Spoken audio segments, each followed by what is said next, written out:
This is the 2025 Mercedes-Benz CLA 250. Is it the ultimate subcompact executive car? Hey everybody, it's Tom from Vehicle Visionary. I hope you're having a great day. Today I'm at Mercedes-Benz of Shreveport and we're going to go over the particulars on the CLA 250 if it happens to be something you are interested in buying. As is always the case with my videos, if you want to know more about this particular model, check out the link down in the description of the video to the Mercedes-Benz of Shreveport website. Here on the front end, we're going to find full LED lighting, a very distinctive look with your LED headlights, your LED daytime running lights.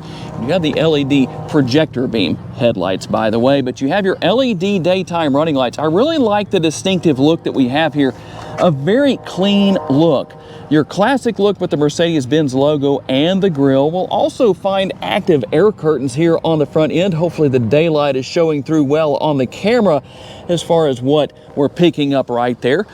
This particular model is front wheel drive, so just something to know about. Tire and wheel size in this case, we're looking at 225. Now you will normally have a 45 series sidewall. In this case, we're looking at a 40 series sidewall wrapped around the 19-inch wheels. And as far as our side view mirrors go, everything you want is going to be here. Turn signal indicators built in, they're power adjustable, they're heated. You have your blind spot monitoring right there. And let me open the door here so I can push this button. The ignition needs to be on to do that, but you can see they are also going to be power folding. And here's what your remote is going to look like. There's no changes for 2025, but just in case you were wondering, there it is. And we finished things off here with the LED taillights. As I mentioned earlier in the video, everything here is full LED. Also going to have the exhaust finishers here. However, they're not active. But if you're wanting to know about that, now you know. You could cut those out and make them true exhaust finishers if you wanted to. Under the hood, you will find the 2-liter turbocharged inline 4-cylinder. It makes 221 horsepower and 258 pounds-feet of torque, mated to an 8-speed automatic transmission. Let's see what you can expect to find when it comes to your MPGs. We're looking at 26 city, 36 highway, 30 combined, and 3.3 gallons of gas per every 100 miles driven. Something you won't always hear about in all of these videos is the gas tank size. You don't have capless fuel fill, by the way. You have the gas cap that you screw on and off.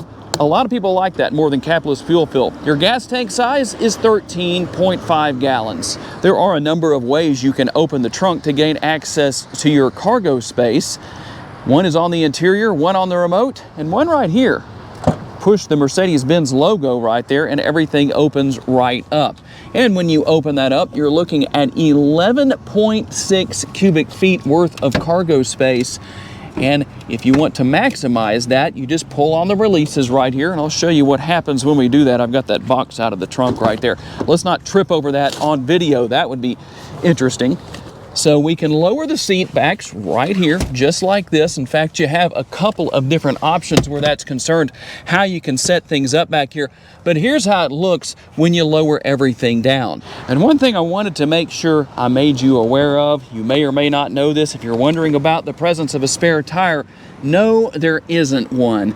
You do have a tire repair kit here, but I just wanted to make sure you knew somebody's going to ask that question, so I better answer it. And as we take a look into the interior, you'll find the frameless windows right here. I don't think that's a major issue for most people. They're not going to say, I'm not buying a vehicle because it doesn't have frameless windows. But then again, somebody's going to leave a comment and prove me wrong. The armrests here are nice and comfortable. I like that, and the red contrast stitching. That does a really nice job here. I think that's better than black or white. Now, there is a door bin right here.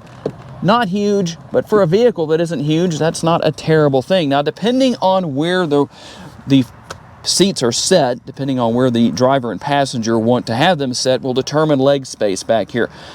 Surprisingly, it's not too bad. It does depend, again, how far back that is, but there's a lot of room to go right here, so that's a good thing. We're going to have the rear seat nets, not pockets so much right there. And a very popular feature among a lot of people who watch my videos, they always want to have rear air conditioning vents. Well, in this case, you do. We'll also find connectivity. That's what you have right there. And we'll talk about some things back here that I know are of interest as well. Now there's your fold down armrest. It does have the cup holders built in right there. So in case you were curious about that, let's see if I can show you how this works. Right up here is a button, and we push on that, and that allows us to fold down this center seat back. I was talking about that earlier in the video. One of the couple of ways you can set things up back here. So if you happen to need to take advantage of that pass-through, well, there's how you do it. And for those who are patient enough to stick around to this point in the video and not hunt and peck your way around hoping to find the sticker price, it's $53,490. Let's see what else you get for the price. Earlier, I mentioned that you have the panoramic sunroof. I opened the shade right here so you can see that. Now, the only thing you can do is open and close the shade. That is a solid piece of glass. It does not actually open if you're curious about that. Let's see what else we're going to find here. In fact, we'll start over here on the passenger side. A lot more space with the armrest and a true door bin, much larger than what we have in the rear seat area, so that's a good thing. And something that I think every vehicle should have, regardless of price point. If you have seat memory on the driver's side, you should also have it on the passenger side. That's my personal opinion, and here you do. At this price point, you should. And you can see that you also have the controls for adjusting the position of your seat right there, and that button up there is also on the door right up there. That's for your heated seats. And we'll work our way over here to the driver's side, where basically it's the same with a few additions. Yeah, I told you that's where you turn your heated seats on. You have 3 different levels. We don't need that today. You can open your trunk right here. You can't close that right there, but you can open it with that button right there.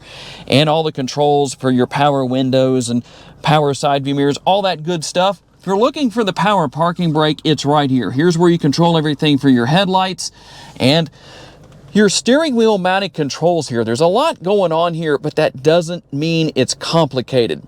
A very comfortable steering wheel, and I'm going to get back to those steering wheel mounted controls in just a second, but I do like the 3-spoke steering wheel.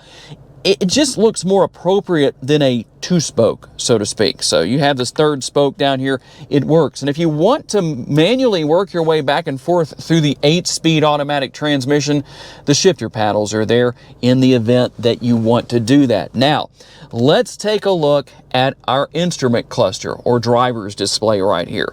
There's a lot of things you can do right here. A lot of good information. You have your digital gauge, your digital speedometer, and your analog gauges. Let's get that correct. And right here, if I hit home, look at what I can do. I can go through and make changes to what's actually up here. What I'm going to do is simply use this area right here. I can track back and forth. In fact, here's what we can do. If you want to have navigation right there in front of you, that answers a question as well that so many ask, do you have built-in navigation? Well, yes, you do. So obviously that's the case. We're going to go over here to my personal favorite as far as the look goes. So depending on what you want to have, you can go through and make your selections. You may not like that. You may want something else. Here's another option for you. So depending on your preference or mood on a particular day, well, there you go. That's what you can do. Right here we have everything for controlling the windshield wipers and also those blinkers, the turn signal indicators on the exterior of the vehicle. There's no Surgeon General's warning sticker that says using that is hazardous to your health, so use your blinkers. And over here is your shifter. Easy to figure out. All you have to do is put it into either drive or you can go into reverse, whatever you want to do. There you go. And when you want to go into park, you just push the button right there.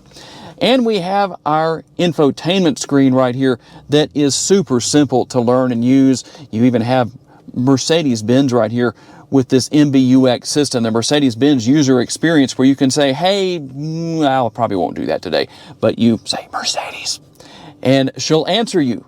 How can I help? And you can ask all kinds of different things, and you can even ask her what you can ask her to do or tell her to do.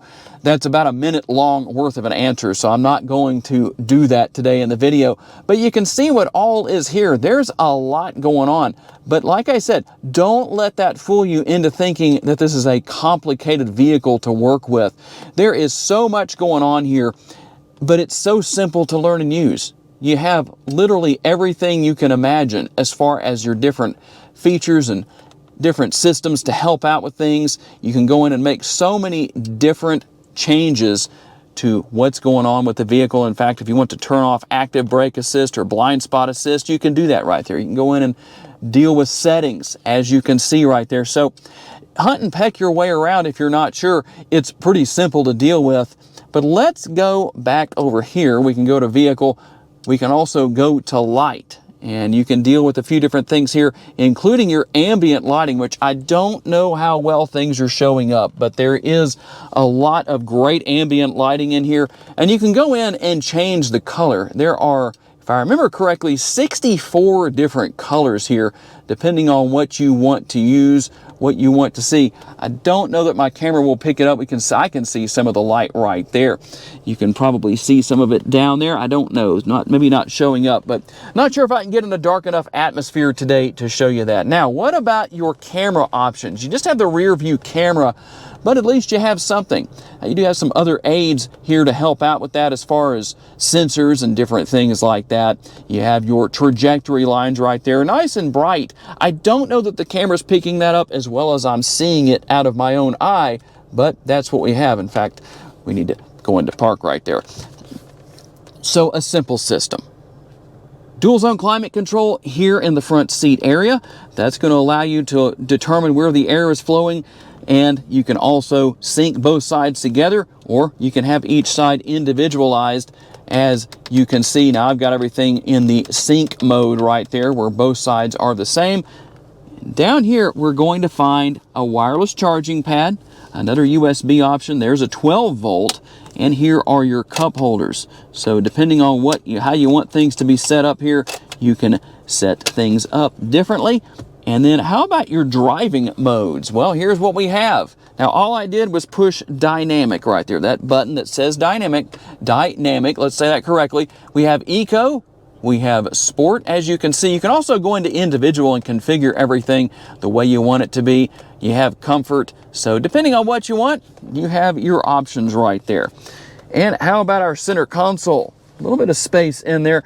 Not being an enormous vehicle, you probably wouldn't expect too much space, but there is some space down there and a couple of additional USB options. That's always nice to know. And how about your upper console? This will answer a few questions some of you might have because of some of the things you're looking at on the screen right now as far as different features and functionality. Here's how you control the power shade for the sunroof. And then obviously, you have your lighting right there as well. And as we get out on the road for our test drive, a couple of things I didn't mention earlier in the video. There is a release underneath the steering column, or should I say on the bottom of the steering column, that allows you to adjust the tilt and telescopically adjustable steering wheel. There's also a thigh support. It is manually adjustable, built into the front of the seats right here. So in case you were curious about those things, there you go. This is one of my favorite parts of driving the CLA 250 is that it is so much fun to drive, even though you don't have an insane amount of horsepower. Now, I'm currently driving in comfort mode. So, just out of curiosity, let's see if I can actually tell a difference when I go into sport mode. I can definitely tell that the RPMs are going to rise quicker, easier. So that's going to make it a little more fun to drive. You don't really feel a huge difference overall when you change to sport mode, but you can tell somewhat of a difference. You'll be able to get down the road a little quicker, a little faster that way, so that's a good thing. The handling characteristics, as would be expected here, are really, really, really good. I just can't say enough about how much fun this car is to drive. Even though it's front-wheel drive, it still has great handling characteristics. And the steering is nice and tight, very responsive, exactly what you would expect. Now, in my personal opinion, I think the ride quality is good. In fact, we'll say it's acceptable. I think everybody should be good with that. Not expecting this to necessarily be the cushiest ride experience, but it's not going to beat you to death either. So there's a lot of good things here. Plus, you have the nice tight turning radius. Get on it just a little bit here. That's pretty impressive for only having 221 horsepower and 258 pounds-feet of torque. The power to weight ratio here seems to be very, very good. So that's a good thing. The seats themselves they seem comfortable to me. I'm hesitant to say anything beyond that because, well, I'm only going to be in these seats for just a few short minutes, so it's hard to say for sure. But one question that I know I receive a lot in my videos is what happens if somebody who is over 6 feet tall wants to fit into this vehicle? It's hard for me to say for sure because I'm 5'10". Maybe one of you is over 6 feet tall and you can answer that question for us down in the comments section and tell us what the experience has been for you. If you're somebody who owns a CLA 250, whether it's a 25 or a couple of years earlier, same vehicle, same size, no major changes for 2025, so that would be helpful. And something that I know I said earlier in the video, but I can't say this enough, you have so much great technology. This is what I would call a technology-rich interior, but that doesn't mean that it's complicated to learn and use. Everything is very easy to get to. I like that. That works very well. Overall, a very enjoyable vehicle to drive, a lot of fun. Maybe you're like me and you have a large vehicle that you typically drive every day. It would be fun to have something a little smaller along these lines to drive when I don't feel like driving my GMC 2500 because it is somewhat large. It's fun to drive, I really enjoy it, but sometimes I run into situations where parking is tight or a tight car lot like we have here at Mercedes-Benz, and it's a lot harder to find a parking space sometimes with something like that. With this, I could just zip right in, zip right out, no problem. Okay, tell me what you think about the 2025 Mercedes-Benz CLA 250. Is it the ultimate executive subcompact car? Tell me what your thoughts are. I do want to say a special thanks to my friends here at Mercedes-Benz of Shreveport for loaning me this CLA 250 for the day so I could tell you all about it. And a special thanks to each and every one of you for being kind enough to give me the opportunity to give you a vision for your next vehicle. If you enjoyed this video, please make sure to hit the like button. That helps me out a lot. Make sure to subscribe. That way you don't miss any future videos. And if you would like to learn about additional vehicles you may wish to consider purchasing, check out the video that's on the screen right now, and I'll see you there.